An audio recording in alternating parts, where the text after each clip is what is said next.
দর্শন শিক্ষা পরিবারের তরফ থেকে, ম্যামের তরফ থেকে প্রত্যেক দিনের মতো আবার তোমাদের সঙ্গে চলে এসেছি। আজকে বৃহস্পতিবার দর্শন শিক্ষা পরিবারের অভিনব দর্শনের ক্লাস প্রভুর মুখ নিঃসৃত বাণী তোমাদের সঙ্গে পাঠ করে শোনাবো, তোমাদের সঙ্গে ভাগ করে নেব। তোমরা সকলে নিশ্চয়ই ভীষণ ভালো আছো। একটা দিন চলে গেছে, অনেকটা মুহূর্ত চলে গেছে, অনেকটা সময় চলে গেছে। তো নিশ্চয়ই সকলে ভালো আছো, পজিটিভ আছো, দর্শন শিক্ষা পরিবারের সঙ্গে আছো, প্রভুর সঙ্গে আছো, প্রকৃতির সঙ্গে আছো।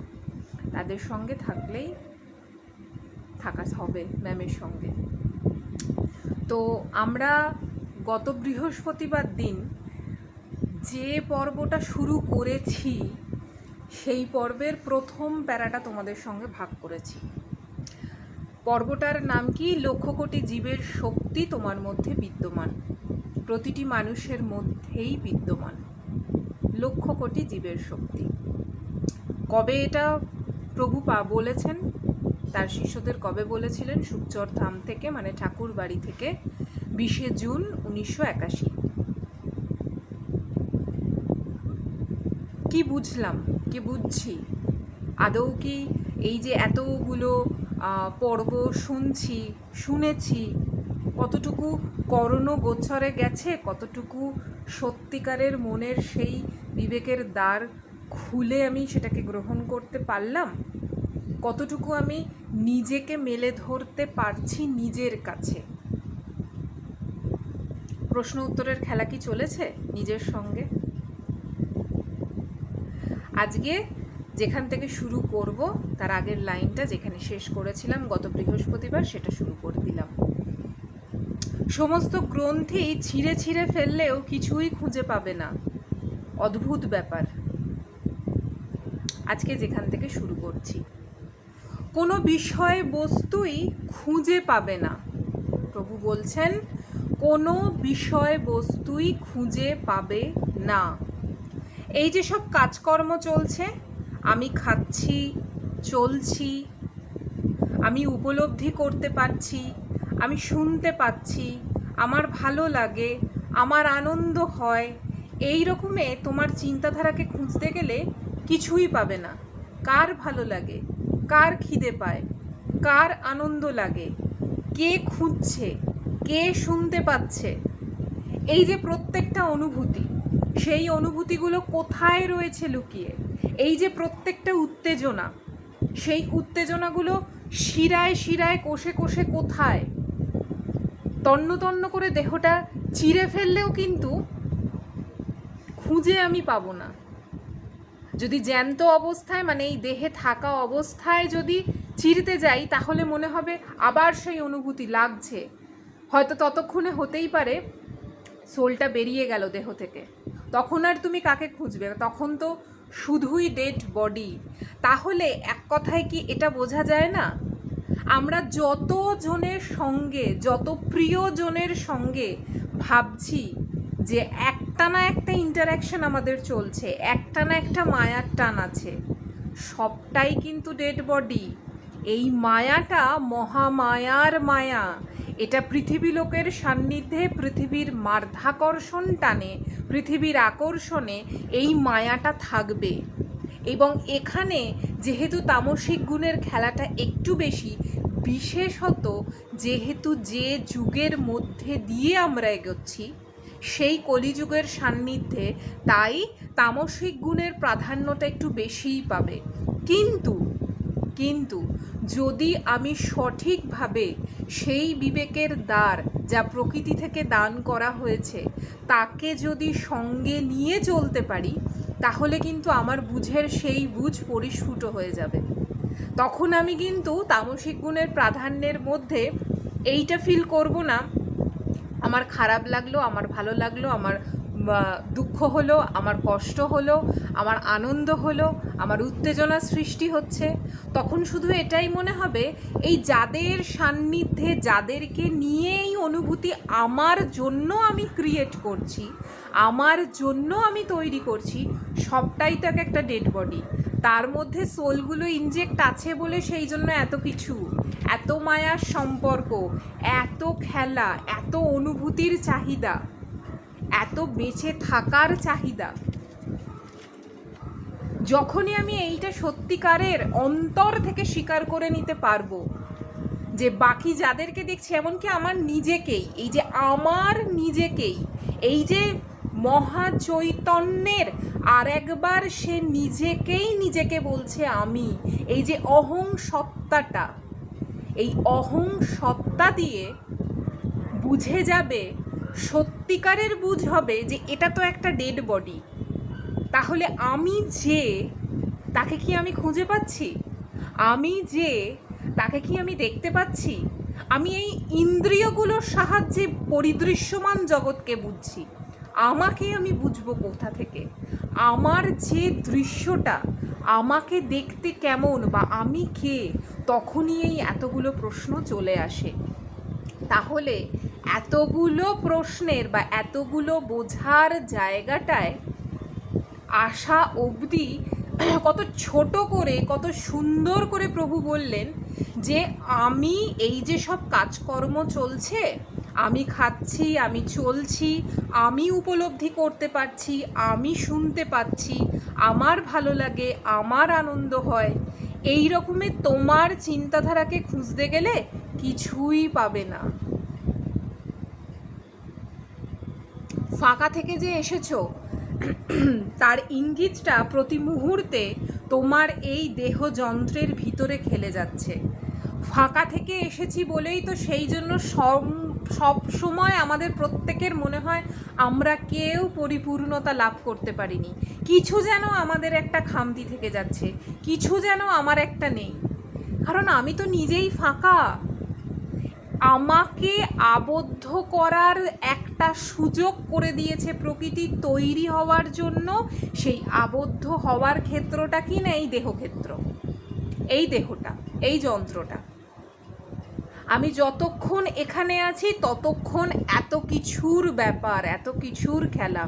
যেই আমার সময় আসবে আমার কিন্তু এই দেহটা ত্যাগ করতে হবে, এবং এই দেহযন্ত্রের ভিতরে যে খেলে যাচ্ছে যে কি না, ফাঁকা থেকে যে আমি এসেছি, মানে আমি সেই আবার ফাঁকাতেই পরিপূর্ণতা লাভ করব। শূন্য থেকে এসেছি, শূন্য অবস্থায় আছি, শূন্যেই চলে যাব। ফাঁকা হতে এসেছি, শূন্যের আরেকটা অর্থ তো ফাঁকা। ফাঁকা হতে এসেছি, ফাঁকা অবস্থাতেই আছি। সেই ফাঁকা অবস্থাতে থাকার জন্যই বারবার ভেতর থেকে বেরোনোর চেষ্টা, বারবার একটা অতৃপ্তির, অপ্রাপ্তির একটা বোধ, কিছু যেন নেই, আমার ঠিক হচ্ছে না।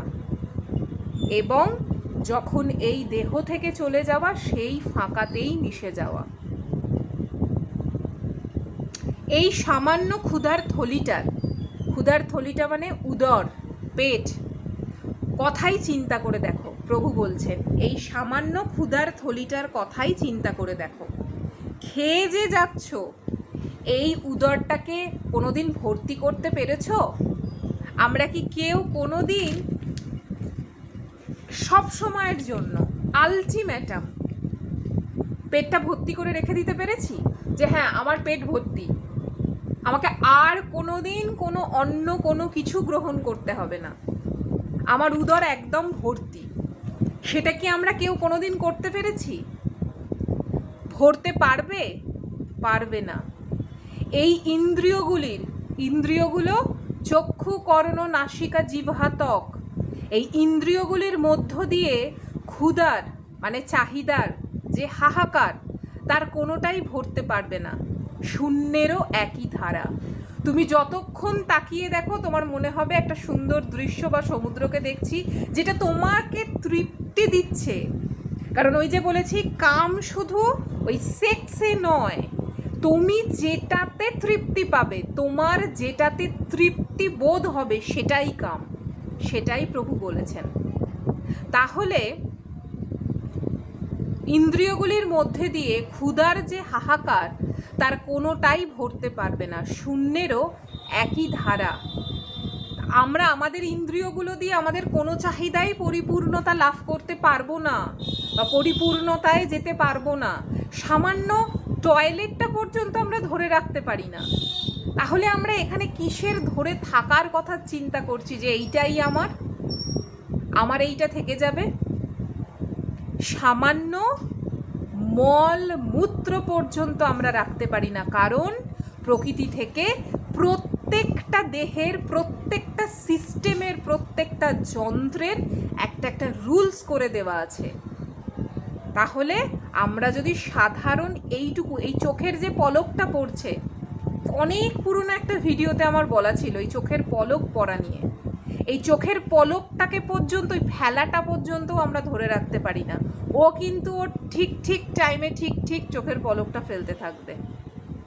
তাহলে কি ধরে রাখার চেষ্টায় আমরা এত বেশি উন্মত্ত, কি ধরে রাখতে চাইছি আমরা সকলে? অভিমান, অভিযোগ, ভালোবাসা, খারাপ বাসা, ভালো লাগা, খারাপ লাগা, কোন কোন পর্যায়টুকু আমরা ধরে রাখতে চাইছি? বাড়ি, গাড়ি, টাকা পয়সা। টাকা পয়সার তো এখন আর কেউ ওরকমভাবে উল্লেখ করে না। 1 টাকা 2 টাকা সেটাও এখন কয়েন, সেটাও এখন টাকা, সেটাও টাকাতেই বিচার্য। তাহলে কোনটা ধরে রাখবো? এই যে যখন আমাদের প্রচণ্ড ক্লান্তি বোধ আসে, আমাদের হাই ওঠে, সেই হাইটাও ক্ষণিকের জন্য। এই যে এখন পাখা চলছে, চুলটা চোখের সামনে এসে পড়ছে, সেটাও ক্ষণিকের জন্য। কাউকে যদি দূর থেকে দেখে মনে হয় বাহ দারুণ দেখতে, তো খুব সুন্দর লাগলো তো আমার, সেটাও ক্ষণিকের জন্য। তাহলে কি এমন আছে এই পৃথিবীতে যেটা আমি চিরন্তন ধরে রাখতে পারি? কোনোটাই আমার থাকবে না, কোনোটাই আমাদের থাকে না। শুধু থেকে যায় কোনটা? কর্ম আর কর্মফলটা। তাই এখানে প্রভু ওই জন্যই কথাটা বললেন যে এই ইন্দ্রিয়গুলির চক্ষুকরণ, নাসিকা, জিহ্বা, ত্বক মধ্য দিয়ে ক্ষুধার, মানে তোমাদের চাহিদার যে হাহাকার, তার কোনোটাই ভরতে পারবে না। শূন্যেরও একই ধারা। এসব তো শূন্যেরই অ্যাক্টিভিটিস হচ্ছে, এসব তো শূন্যেরই অ্যাক্টিভিটিস হচ্ছে। শূন্য হতে যে বস্তুগুলো এসেছে সেগুলি সবসময় শূন্যকে পরিপূর্ণ করতে চাইছে।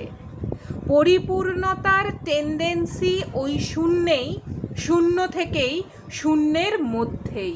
তাহলে ওই যে বললাম, শূন্য থেকেই আসা, শূন্যের মধ্যেই থাকা, শূন্যেই বিলীন হয়ে যাওয়া।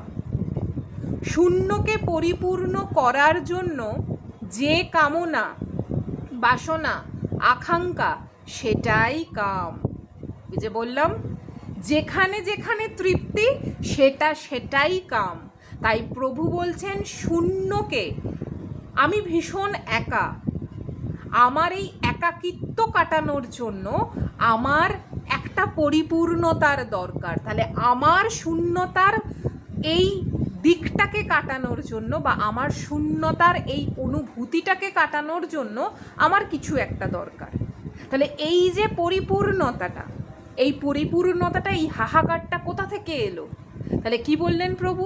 শূন্যকে পরিপূর্ণ করার জন্য যে কামনা, বাসনা, আকাঙ্ক্ষা, সেটাই কাম। সমস্ত ইউনিভার্স সেই কামনার ফুলফিলমেন্টে রয়েছে। সমস্ত ইউনিভার্স, সূর্য, চন্দ্র, সমগ্র গ্রহ, নক্ষত্র, ক্ষিতি, অব, তেজ, মরুত, বোম, তুমি চতুর্দিকে যেদিকে যেখানে যেখানে তাকাবে, সকলেই শূন্যতায় নিজেদেরকে একটা পরিপূর্ণতায়, মানে শূন্যতাটাকে পরিপূর্ণতার জন্য প্রত্যেকেই চেষ্টা করে চলেছে, এবং সেই কামনার ফুলফিলমেন্টেই তারা রয়েছে। তারা সকলেই চাইছে যে এই শূন্যতাটা আমার পরিপূর্ণতা পেয়ে যাক। তাই চন্দ্র, সূর্য, গ্রহ, নক্ষত্র যার যার অরবিটে, মানে কক্ষপথে থেকে আবর্তনে বিবর্তনে চলছে, তাতেই সবাই পরিবর্তনের পথে পরিবর্তিত হতে হতে চলছে। তুমি আগে যে অবস্থায় ছিলে, আগের অবস্থান আর এখনকার অবস্থান অনেকটা তফাৎ। তোমরা আগের যে অবস্থান থেকে এই অবস্থানে এসেছো, এখান থেকে যে অনুভূতি, যে বাস্তবতা, যে নিজের সঙ্গে নিজের যুদ্ধ করে যেখানে নিজেকে মনে হচ্ছে আমি একটা কোথাও একটা দাঁড়াতে পেরেছি, তাহলে আগের সেই তোমাদের সঙ্গে এখনকার তোমাদের কতটা অমিল রইল, বা কতটা তুমি নিজেকে পরিপূর্ণতার দিকে এগিয়ে নিয়ে গেলে। তাই কি বলছে, তাতেই সবাই পরিবর্তনের পথে পরিবর্তিত হতে হতে চলেছে। সকলেই কিন্তু একটা না একটা পরিবর্তনের ধারায় রয়েছে, কিন্তু যদি সেটা বিবেকের সুরে না হয়, তখন সেই আবার জীবনচক্রের জাঁতাগলে কিন্তু পড়ে যেতে হবে। তখন ওই কোথায় মাছি, কোথায় মশা, কোথায় ছুঁচো, কোথায় ব্যাঙ, এই সমস্ত ফরমেশনে চলে আসতে হবে। তাই প্রভু বলছেন, হু হু হু, এ যে কি খেলা, অনন্ত সৃষ্টির অপার রহস্যময় খেলা। এই খেলা চলেছে প্রতিনিয়ত। কি খেলা? নতুন বেরিয়েছে নাকি? এ কি গ্রহ? না বেলুন, না স্পুটনিক, না ক্রেন? এটা কি সাংঘাতিক অবস্থা! কতগুলো তাহলে প্রশ্ন প্রভু বলল। কি খেলা? নতুন বেরিয়েছে নাকি? এ কি গ্রহ, না বেলুন, না স্পুটনিক, না ক্রেন? এটা কি সাংঘাতিক অবস্থা! পৃথিবীর তুলনায় ছোট্ট এক জিনিস। কতটুকু? এই পৃথিবীর তুলনায় ছোট্ট এক জিনিস। এটা কি বলছে বলো তো? এটা তোমাদের জন্য প্রশ্নটা রাখলাম। যদিও বাকিটা পড়তে পড়তে কিছুটা হলেও বোঝা যাবে, কিন্তু তবুও বললাম যে পৃথিবীর তুলনায় ছোট্ট এক জিনিস। কতটুকু? এই যে আবর্তনে বিবর্তনে চলছে গ্রহগুলো, তা কি উইদাউট মোটিভ, কোনো উদ্দেশ্য ছাড়া এমনি এমনি সব হয়ে যাচ্ছে? আমরা ছোটবেলা থেকে যে এই পুঁথিগত বিদ্যে থেকে আমরা যা যা জানতে পেরেছি, সায়েন্সের দিক থেকে হোক, জিওগ্রাফিক্যালি হোক, হিস্টোরিকভাবে হোক, যে কোনো দিক থেকে হোক, যারা যারা যে যে জিনিসগুলোকে আবিষ্কার করে গেছিলেন, সবটাই কি একটা উদ্দেশ্য ছাড়া? তোমাদের আমার এই যে বেঁচে থাকাটা মানে কি? এই যে দেহতে থাকাটা মানে এই ডেড বডিটাকে কাজে লাগানো। প্রকৃতি কত বড় সুযোগ দিয়েছে, তুমি এই ডেড বডিটাতে কাজে, তুমি যে আছো এই ডেড বডিটাকে তুমি কাজে লাগাও, এটাই তোমার কারখানা। তো তুমি যে যন্ত্রটার মধ্যে থেকে তুমি নিজেকে করে নেবার যে প্রসেসটার মধ্যে দিয়ে এগোচ্ছ, তো সেগুলো কি সবটাই উদ্দেশ্য ছাড়া? তোমাদের সঙ্গে এই যে আমার ইন্টারঅ্যাকশনটা, সেটাও কি সত্যিকারের কোনো উদ্দেশ্য ছাড়া? এই যে এই মুহূর্ত পর্যন্ত তোমাদের সঙ্গে কথা বলা, এটাও কি কোনো উদ্দেশ্য ছাড়া? এখনো অবধি টিকিটের টাইমটা আসেনি চলে যাওয়ার। যদি চলে যাই তাহলে হয়তো মানে যদি দেহটা ছাড়ারই থাকে, তাহলে এরকম কথা বলতে বলতেই দেহটা ত্যাগ করতে হবে। কিন্তু যে কোনো জিনিস, যে কোনো ঘটনা, যা কারুর মানে যে কারুর জীবনের যে ঘটনা, যে কারুর বাস্তবতার ভিত্তিতে যা যা চোখের সামনে দেখা, সবটাই কি উদ্দেশ্য ছাড়া? না, উইদাউট অ্যাম্বিশন কোনো কাজ কেহ করতে তো পারবে না। প্রভু বলছেন, না, উইদাউট অ্যাম্বিশন কোনো উদ্দেশ্য ছাড়া বা লক্ষ্য ছাড়া কোনো কাজ কেহ তো করতে পারবে না। এটাই হলো নেচারের ইনস্টিংক্ট, তার ফান্ডামেন্টাল ল।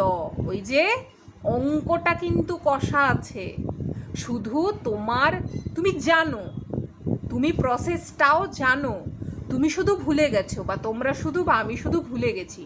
নতুন করে আমাকে সুযোগ করে দেওয়া হয়েছে এই ফরমেশনে, যে তুমি এই ফান্ডামেন্টাল লটা খালি আরেকবার বুঝে নাও, জেনে নাও। জীবদেহের একটি লোমকূপও কজ ছাড়া নয়, কারণ ছাড়া নয়। জীবদেহের একটা লোমকূপও কজ ছাড়া নয়। এই যে ভুরুটা দেখছো, জল যাতে এমনি করে এসে এভাবে গড়িয়ে পড়ে, কপাল থেকে ভুরু জলটা তো এসে গড়িয়ে পড়ে, তো সরাসরি চোখের মধ্যে জল না পড়ে, যাতে সরাসরি চোখের মধ্যে জলটা না পড়ে, তার জন্যই এই ব্যবস্থা, তার জন্যই এই ভুরুটা দেওয়া হয়েছে। কি তার সেটিং? অপূর্ব সেটিং। কানের মধ্যে দেখো এত কারিকুরি কেন? যাতে সরাসরি কানের মধ্যে বাতাস না ঢুকতে পারে, তার জন্যই ওই কারিকুরিগুলো। দেখছো সৃষ্টির প্রারম্ভেই কেমন চিন্তা, কেমন বিচার। এখানে ধুলো আসতে পারে, বাতাস বাড়ি খেতে পারে, জল আসতে পারে ইত্যাদি। তখন তো পৃথিবীর বুকে এসব সৃষ্টিই হয় নাই, সেই এক আগুনের গোলা ছাড়া কিছুই তো ছিল না। তবে তো তার সৃষ্টির ফর্মুলা বহু বহু আগে থেকেই যেন তৈরি করা ছিল, পূর্ব হতেই যেন সেট করা ছিল। কেননা দেখা যাচ্ছে প্রতি মুহূর্তে এই এই সত্য অপূর্ব। তাহলে কোথাও না কোথাও একবারের জন্য কি আমাদের মনে হবে না যে সবটাই যেন একটা আগে থেকে সত্যিকারের, যেটা প্রভু বললেন যে আগে থেকেই রেডি করা ছিল? তাহলে আমার আশা, তোমাদের আশা, এগুলোও কি আগে থেকে নির্ধারিত নয়? এগুলোও কি আমাদের কর্মের ফলভোগ নয়? এইটাই তোমাদেরকে অ্যাকচুয়ালি বলা। কারণ একই কথা কতবার কত রকমভাবে ব্যাখ্যা করা যায়।